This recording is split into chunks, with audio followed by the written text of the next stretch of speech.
क्या तेजस्वी यादव के लिए सबसे बड़ा रोड़ा राहुल गांधी बन गए हैं?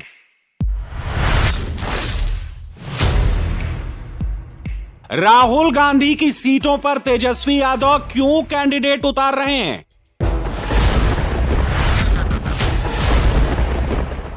राहुल और तेजस्वी के बीच खुल्लम खुल्ला फाइट शुरू हो गई है। चुनाव से पहले राहुल और तेजस्वी के बीच फ्रेंडशिप थी। 50 दिन पहले तक राहुल की गाड़ी ड्राइव कर रहे थे, तेजस्वी राहुल को बिहार घुमा रहे थे। लेकिन चुनाव आते ही वो वाली फ्रेंडशिप फ्रेंडली फाइट में बदल चुकी है। अब राजनीति में फ्रेंडली फाइट जैसा कुछ होता नहीं है, राजनीति में फाइट ही होती है। हेलीकॉप्टर में साथ साथ मछली खाना भी चुनाव से पहले होता है। चुनाव आते ही अपनी अपनी मछली, अपना अपना तालाब, सब अलग हो जाता है।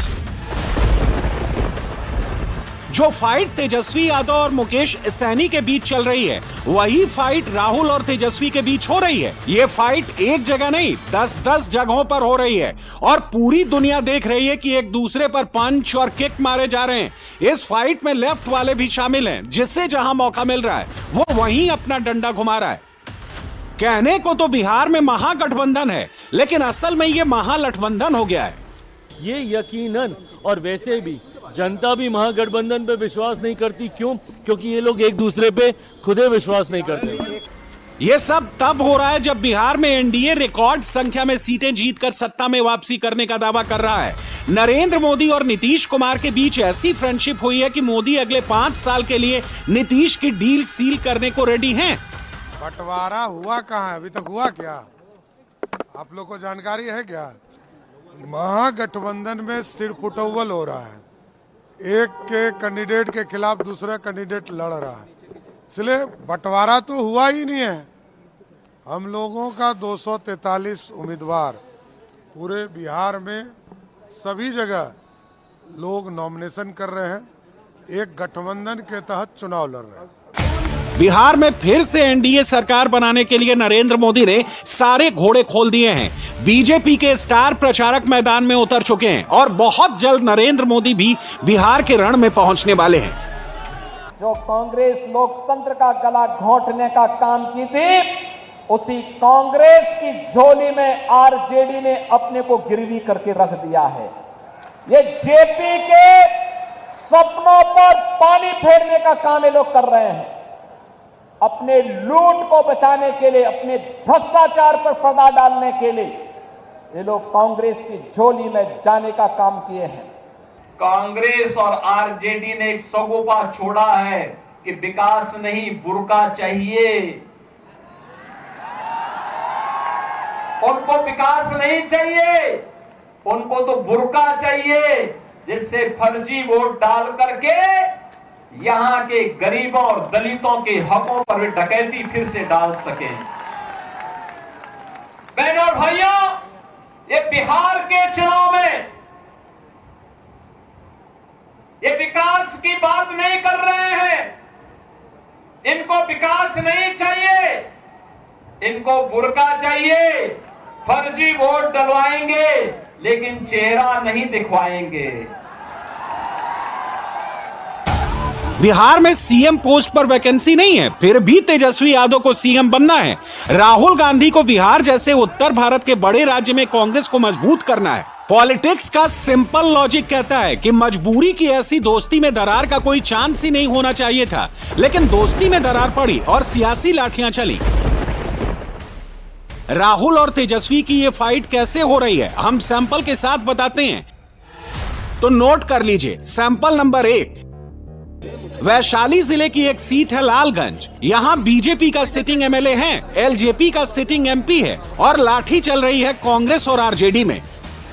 2020 के चुनाव में भूमिहार बहुल लालगंज सीट पर बीजेपी के संजय सिंह ने कांग्रेस के राकेश कुमार को 26,299 वोट से हरा दिया था। तेजस्वी ने राहुल से यह सीट वापस मांगी, लेकिन कांग्रेस ने बनिया समाज के आदित्य कुमार राजा को टिकट दे दिया और आरजेडी ने नॉमिनेशन के आखिरी दिन बाहुबली मुन्ना शुक्ला की बेटी शिवानी शुक्ला को लालटेन का सिंबल देकर नॉमिनेशन करा दिया।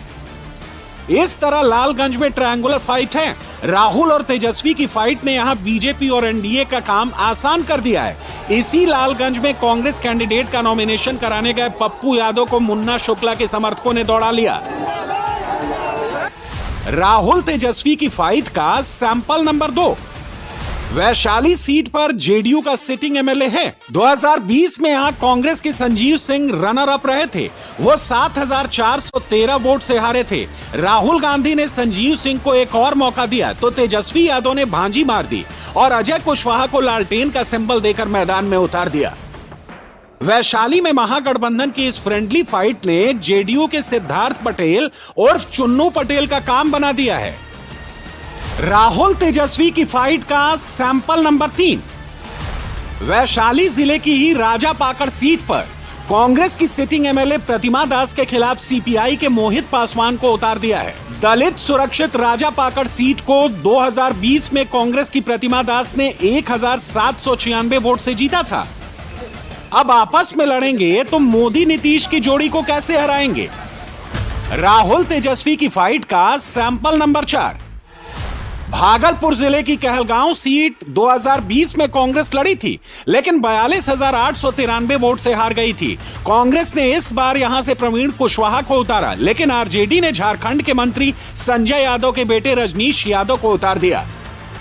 कहलगांव में राहुल तेजस्वी का झगड़ा दिखता है तो मोदी नीतीश का याराना भी दिखता है। मोदी ने अपनी सिटिंग एमएलए वाली सीट जेडीयू के लिए छोड़ी है। जेडीयू ने यहां से कांग्रेस के पूर्व अध्यक्ष और 9 बार के विधायक सदानंद सिंह के बेटे शुभानंद मुकेश को तीर छाप वाला टिकट देकर उतार दिया है।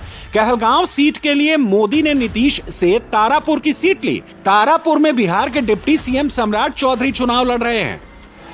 राहुल तेजस्वी की फाइट का सैंपल नंबर 5 तारापुर है। तारापुर सीट पर महागठबंधन को सम्राट चौधरी से लड़ना था, लेकिन यहां आरजेडी के अरुण शाह वीआईपी के सकलदेव बिंद से भिड़ेंगे। राहुल तेजस्वी की फाइट का सैंपल नंबर 6 तो और गजब है।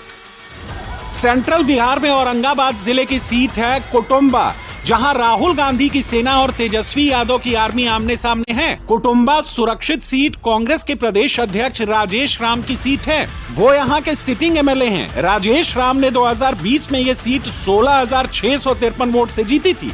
राजेश राम को अपनी इस सीट पर इनकलाब जिंदाबाद करना पड़ रहा है।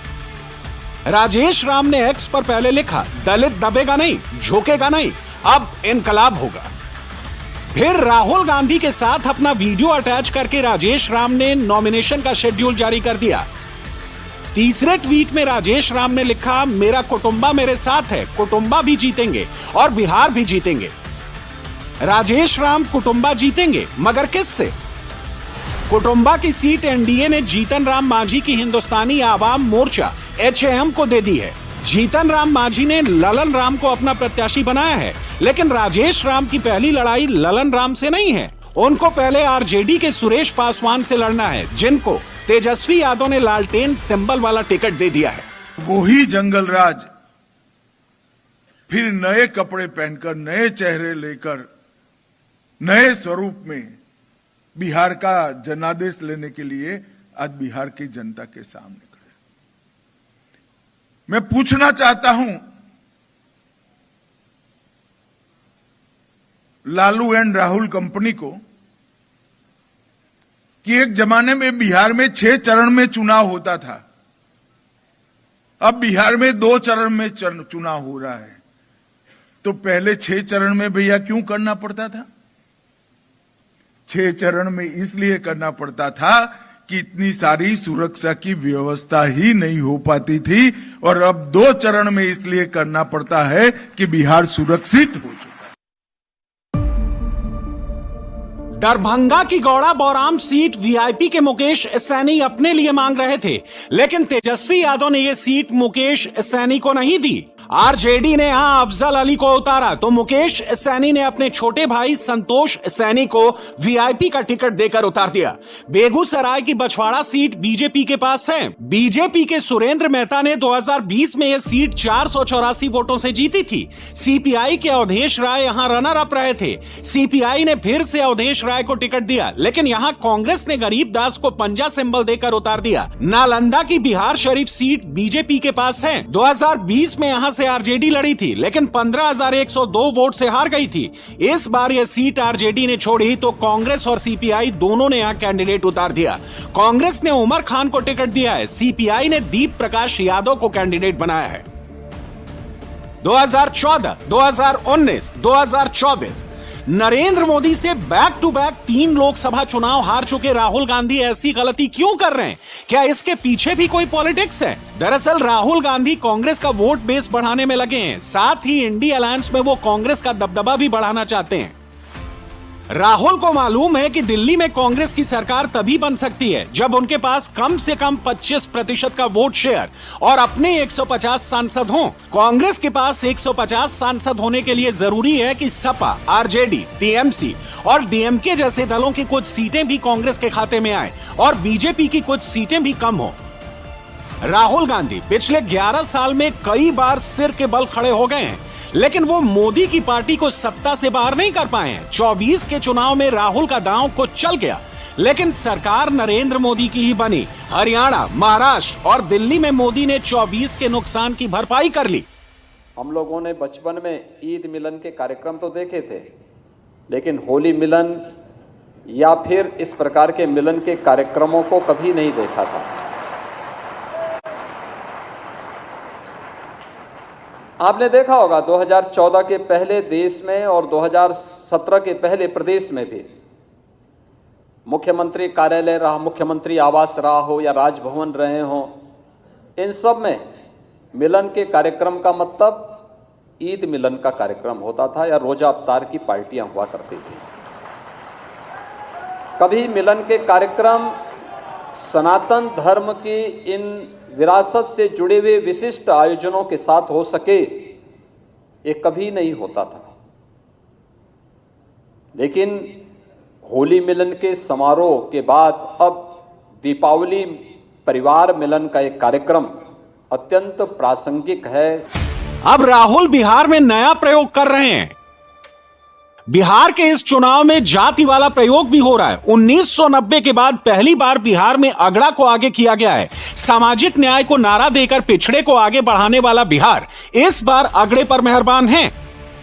एनडीए ने बिहार की 243 सीटों पर 87 टिकट अगड़ों को दिए हैं। बीजेपी ने सबसे ज्यादा 49 अगड़ों को मैदान में उतारा है। नीतीश कुमार की पार्टी जेडीयू ने 22 अगड़ों पर दांव लगाया है। चिराग पासवान की एलजेपी ने 10 अगड़ों को टिकट दिया है। यहां तक कि आरएलएम और एचएएम ने 2-2 अगड़ों को टिकट दिया है।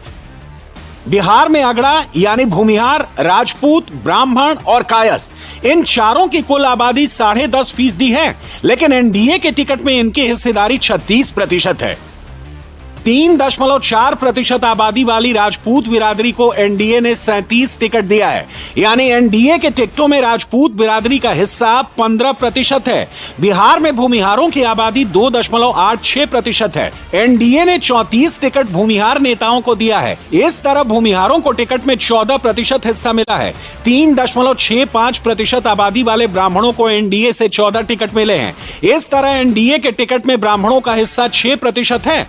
0.60% आबादी वाले कायस्थ को इस बार घाटा हुआ है। 2020 में कायस्थ समाज को एनडीए के 3 टिकट मिले थे, इस बार 2 टिकट मिले हैं। अगड़े को बिहार में फिर से आगे बढ़ाने की शुरुआत प्रशांत किशोर की पार्टी जन स्वराज ने की। जब एनडीए को अगड़ा वोट खिसकने का खतरा लगा तो टिकट में अगड़े को वरीयता मिल गई। नीतीश कुमार ने यह करते हुए भी लव कुश का अपना इक्वेशन बरकरार रखा। नीतीश ने 13 कुशवाहा और 12 कुर्मी कैंडिडेट उतारे, यानी लव कुश के टोटल 25 प्रत्याशी और अन्य पिछड़ी जातियों के 12 दूसरे प्रत्याशी। कुल मिलाकर जेडीयू के 101 में से 37 कैंडिडेट पिछड़ा है, 22 अति पिछड़ा है, 22 ही सवर्ण है, 15 दलित हैं, 1 आदिवासी है और 4 मुसलमान हैं। एनडीए ने 243 में से टोटल 5 मुस्लिम कैंडिडेट दिए हैं। आयुष्मान कार्ड मिला, कहा हाँ मिला। हिंदू मुसलमान हुआ, कहा नहीं हुआ। हमके लिए बड़ा अच्छा, आपने हमको वोट दिया था, कहा हाँ दिया था। हमके जड़ी खुदा का नाम लेके बोलिए तो कहा नहीं दिया था। हमने कहा नरेंद्र मोदी ने गाली दिया था तो नहीं, हमने गाली दिया था तो नहीं। मैंने कहा तो मेरी गलती क्या थी? जो किसी के उपकार को ना उपकार माने उसको नमक क्या बोलते हैं? अरे जो किसी का उपकार ना माने उसको क्या बोलते हैं? उसको क्या बोलते हैं? मैंने कहा मौलवी साहब मुझे नमक हरामों का वोट नहीं चाहिए। बीजेपी मुसलमान वोट पर कोई दावा नहीं कर रही, कोई कैंडिडेट भी नहीं दे रही कि अगर महागठबंधन को मुस्लिम वोट इकट्ठा मिल गए तो कई सीटों पर समीकरण चेंज हो सकता है। लेकिन जिस तरह महागठबंधन आपस में ही उलझ गया है और जिस तरह पीके और ओवैसी मुस्लिम वोट पर दावा ठोक रहे हैं, उससे लगता है कि बिहार में एम फैक्टर वाला दांव कम से कम इस बार तो नहीं चलने वाला।